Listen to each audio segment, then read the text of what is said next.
opportunity this morning is, as we said, we would come back to you with a far more cooked and specific plan, which I believe has been sent to you both in text and a deck ahead of time. We know that you've also sent us in the interim a set of additional questions that you have, and we're looking forward to preparing those responses to you in writing around that. It is, of course, an iterative process, but what we do today is, as an educational plan, I and our Deputy Superintendent, Jaime Aquino, and our Chief Strategy Officer, Matt Hill, and our Head of Technology Instruction, Ron Chandler, and our new Chief Facilities Officer, Mark Hovada, will present components of this to you. This is a very, very large deck, but the majority of this is actually appendices for you, which we have rounded out. So we're going to take you through various components of that. This is loaded, and I'm going to actually walk us through this whole piece. We want to spend a little bit of time being quite clear about the vision, about why this particular support for the rollout of the Common Core agenda for all youth in the state of California, but this is germane to Los Angeles Unified, and the technology project that is necessary to support that.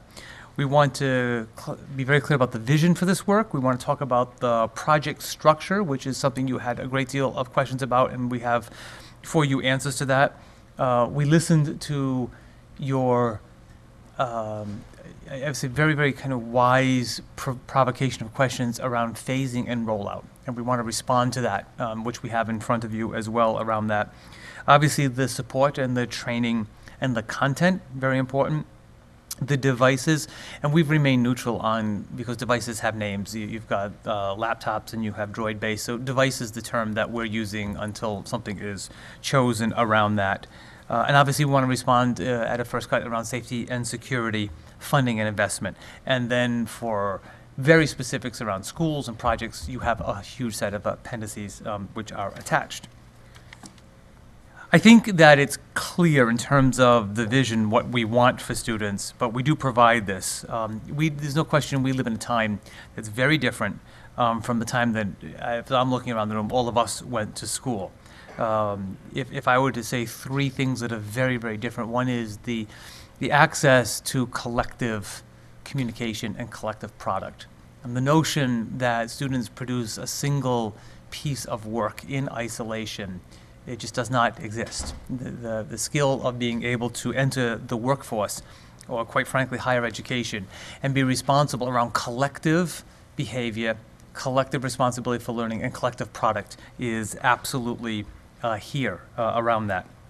The nature of work, the nature of technology, and the nature of competition for employment and entrance into school beyond K through 12 requires that we really think deeply about the instructional delivery system and its methods. And this is designed to do exactly that. We ultimately expect all students to graduate college and career ready, and they are very much the same in terms of students' ability to be successful entering post-secondary without remediation and entering the job market for a living wage, health benefits, and viable employment. Our goal is to provide an individualized, very interactive, information-rich educational experience. And we view that as being able to do that by three things: providing the educators with the tools, in this case the devices, to advance student learning and create learning spaces that are designed to increase learner engagement. Two, by supporting the Common Core State Standard implementation, by providing all students with the opportunity to engage with digital curriculum, interactive supports, and adaptive assessments. I want to say a word about this issue of digital curriculum and why that is just slightly but profoundly different than non-digital curriculum. Non-digital curriculum and digital curriculum, by we mean by those two terms, is non-digital curriculum is curriculum that is fixed and set. You open up a piece of text found in a history book, and there is nothing more in front of the student than the piece of text there. Whereas if you have a digital platform for a curriculum, it is constantly modified, it is constantly interactive, and it provides information that goes obviously beyond the publication date. And so the notion that one has infinite opportunity to expand learning and one has finite opportunity to gain knowledge is the difference around this. Very, very important around those two. And lastly, we want to close the digital divide. And we want to do that by ensuring that all students have access to 21st century skills and the technology, and to be competent in that technology. This next slide, which is in your deck on page 4, is one that I'm not going to read every piece of this, but suffice to say that every student must and will receive an individualized instructional experience from their educator, which enables them to do that through a personalized computing device.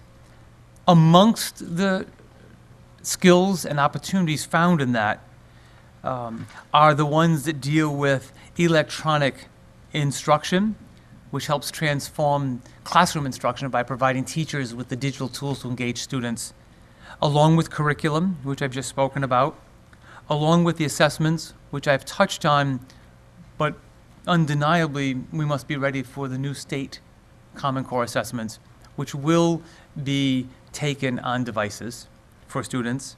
I've spoken about text. Tools, very important. Administration of this work, which is the ability to provide students with instantaneous feedback, feedback to groups, collective editing and work process. There are schools where this is taking place right now, which is actually nothing short of astonishing. If you were at our board meeting yesterday, or you had an opportunity to see the board meeting yesterday, one of the things we did was we deliberately didn't bring the sophomores and juniors and seniors who are doing work which is breathtaking in schools. We brought kindergarten, first, and second graders to the board who are in our schools that are doing this work. And their facility and their ability to describe, for example, an electronic portfolio of their work, first and second grade, and how they have collected all that work and has become digitized, and how they're accessing the mathematics state standards and the new Common Core standards in first and second grade, and the clarity they can talk about how this is helping them, would really have made you incredibly proud and have delivered an insight into what every student deserves around that. And lastly, obviously the issues around communication and collaboration is part of what we hope to be able to do. We're going to do pieces of this together. One of the first questions that the team asked is, so how do you actually have a structure which could govern and be held accountable for such a large project? And we have provided you with a structure. I'm going to have Matt walk us through this notion of a Common Core technology project governance structure for you. Thank you, Dr. Deasy. Good morning, Matt Hill, Chief Strategy Officer. So when you talk about a project this complex involving multiple partners, we wanted to make sure we had an integrated, fully comprehensive project structure. This is something in place that we put in place a year ago as we launched the next phase for our legacy replacement project, the next upgrade for our SAP system. So you see at the top, we have an executive governance steering committee. This is already in place. This is something that I chair. It's something that we bring together monthly to review our IT projects. We're going to leverage that structure to put this project on those agendas on an ongoing basis. This consists of our leadership team across from instruction, HR, facilities, finance, etc. Second, we've established 3 subcommittees that's going to take our subject matter experts inside the district. So as we get deep on looking about the content, the curriculum that we're going to focus on, leveraging these devices, we have that team in place, the funding strategy as well as the procurement and the device strategy. That's our internal team that's going to continue to provide feedback and advice as we move forward on this project. We're going to leverage the project management structure we have with ITD, as well as bring in advisory committees, so we can bring in our teachers, our parents, other groups, our labor partners, so that we're consistently getting feedback as we move forward.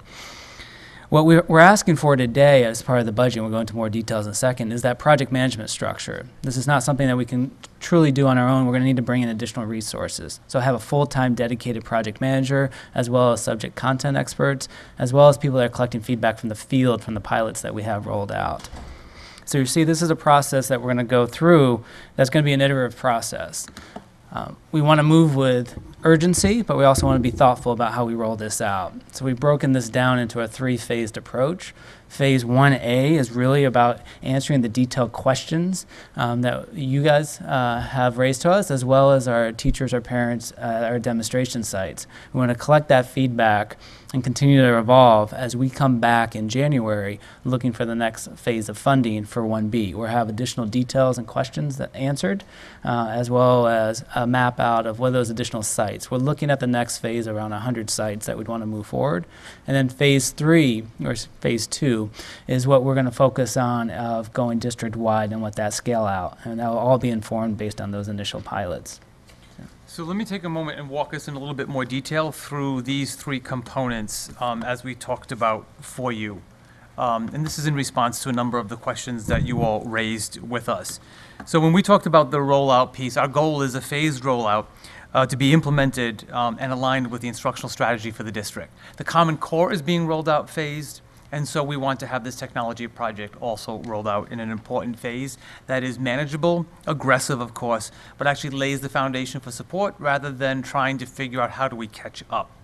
We want to take into consideration in this sites' readiness, both educationally and technologically. Obviously, wireless network that can handle this piece in sites, safety and security that's in place. You asked us, and we appropriately need to respond to the question of our charter partners around that. The district's rights and our obligation to charters and other non-traditional schools, including our partnership schools, are really going to be dependent on the type of relationship that the district shares with each of them. For example, affiliated charters versus independent charters. There's a different form of relationship we have with schools. Prop 39 co-located schools and public school choice decisions and how those schools have opened up. So as such, various potential options and obligations exist in each one of those, and we would provide a definition of how we will interact with each of those through the Office of General Counsel. Some of that is state required, some of that is up to local decision making around that. So we are in the process of being able to define that. And especially when you have on one end independent charters, and the second thing you have a public school choice school in a different form of governance. We'll have a different notion in terms of relationship, and we want to speak about that relationship once it's defined, and we'll come back to you with advice on general counsel on each of those. I would say that my leadership on asking for the work with general counsel is I want this administration to be as responsibly inclusive of every student in LAUSD. They all public charters are my children. I'm responsible for them. The form of governance around that may, however, dictate certain guardrails around access to issues in independent charters versus non-independent charters. We'll get the answers to that and provide that to you. We need to plan for this. That is what the first phase, which we have described 1A, for which we seek your support in coming back with a plan that does at least the following: answering the questions that you have subsequently sent to us and any that might emerge from today, a solution set of architecture, a procurement set of activities, staffing going forward, and demonstration projects and initial implementation of an infrastructure. What do we mean by demonstration projects? Since this Common Core technology program will use a phased rollout approach with phases 1 and 2 consisting of pilot projects, the demonstration projects will come from our designated schools for the future demonstration project, a project that's actually already underway in LAUSD. It will provide 13 secondary schools with one-to-one access for devices for both Common Core standards of learning and assessment preparation. Obviously, we'll include digital curriculum, digital text as well. Through a web accessibility, it will provide an integrated library and classroom integration program. Students are going to be able to have access, evaluate, and effectively use information and ideas in student-centered individual collaborative approaches. And lastly, program coordinates this so that the efforts of the Office of Curriculum and Instruction are completely coordinated with the Office of School Support, Integrated Library, and Textbook Services, and equally coordinated through our Information Technology Division.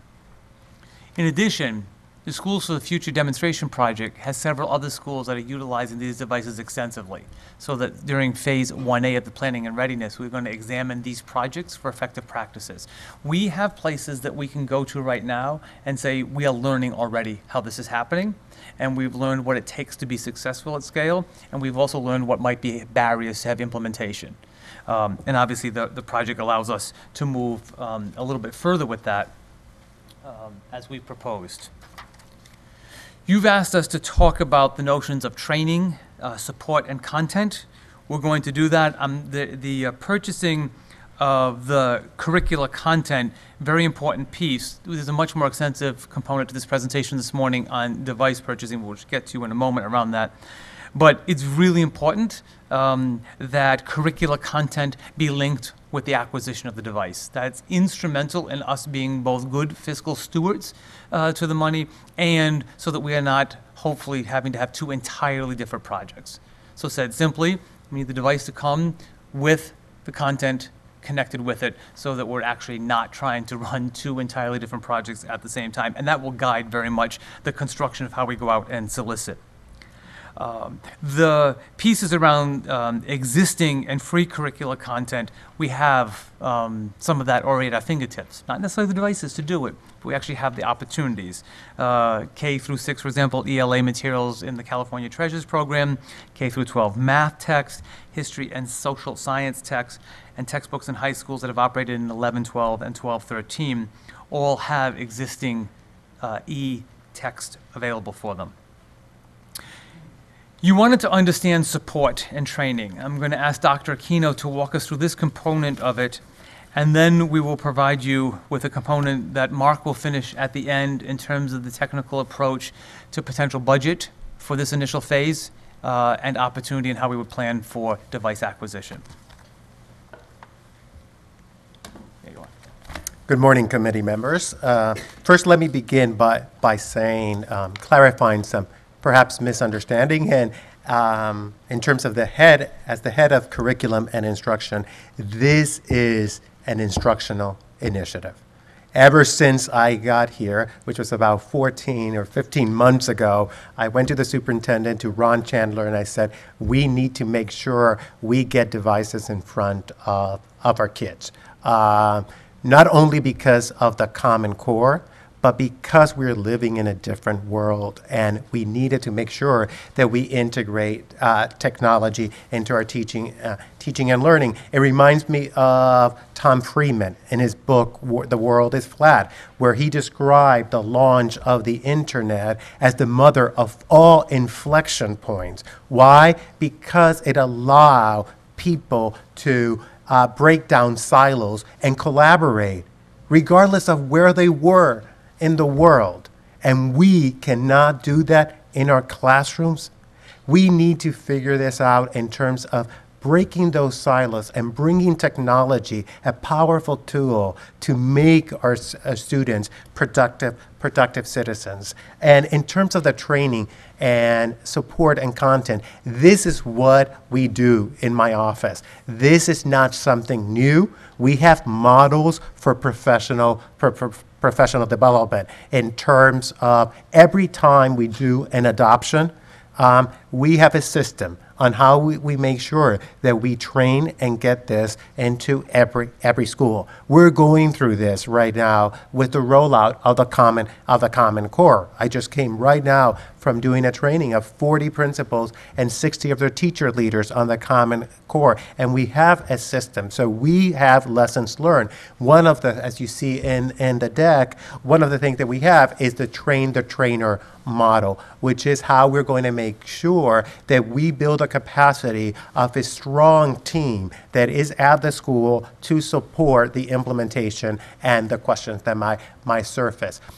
Existing professional development structures that we already have in place and that we have learned. Last year, we had an adoption at the elementary with Treasure. So we have a model that we can use. Our schools have already banked time built into their structures that they can use that in terms of the rollout of our Common Core device project. Building knowledge and database. This is crucial in terms of, this is the only way to make sure that both our students and our staff, our teachers, are continuously building their own knowledge of both pedagogy and content in an ever-changing world. And the database that will help our teachers immediately make instructional decisions to meet the needs of the student. We're going to have planners who have an IT customer support service, because I think that's the major concern, as I think I addressed last time that we spoke to you, which is teachers are on board. When I talked to the teachers right before coming here, and I said I'm going to the bond oversight because here's our goal, I mean, they were so enthusiastic. It was they applauded. Their concern is IT going to be there to support? And that's why we have this. A vendor selection process that Dr. Deasy just referred to, we want to make sure that we don't operate in silos. So we want to make sure that there's a partnership between the vendor of the device and the digital material and content, so that it's one package. So it makes it easier for us and for the teachers to roll this out. In addition, for our special populations, as you know, 30% of our students are second language learners. That is about almost close to 200,000 students. And then in special ed, we have about 10% of our students with an IEP. That's about 89,000 students. We cannot ignore them, and the possibilities are endless with a device. So adjusting the curriculum that you cannot do in a print textbook for a student with an IEP or for second language learners are just what's going to be the appropriate accommodation. Not only that, but it also allows an incredible opportunity for native speakers of English to pursue a second language through the opportunity of technology. It would allow us to expand our offering of advanced placement courses in terms of places where they might have just a few students. But I would argue, if you're a parent, doesn't matter if there's only 2 or 3 and your kids want to take an AP class, why not? The fact that there might not be should not be an excuse to deny that right. And we can do this through the technology piece. So the possibility with these are endless. And sharing will be made much easier among teachers in terms of great practices throughout LAUSD. But not only throughout LAUSD, one of the beauty of the Common Core is that we are all having the same standards across the country. So a teacher, or myself for that matter, can call my counterpart, email my counterpart in Miami-Dade County and say, do you have a program that is working for your struggling 9th graders? And if the answer is yes, we can begin implementing those strategies because the standards are the same. We weren't able to do that before because every state had their own standards. So having this technology will go again with what Tom Friedman said. It will move away from silos and allow us to be much more efficient and get our kids ready to be the next scientists and the next future leaders of our society and our country. And now I'm going to turn it to you.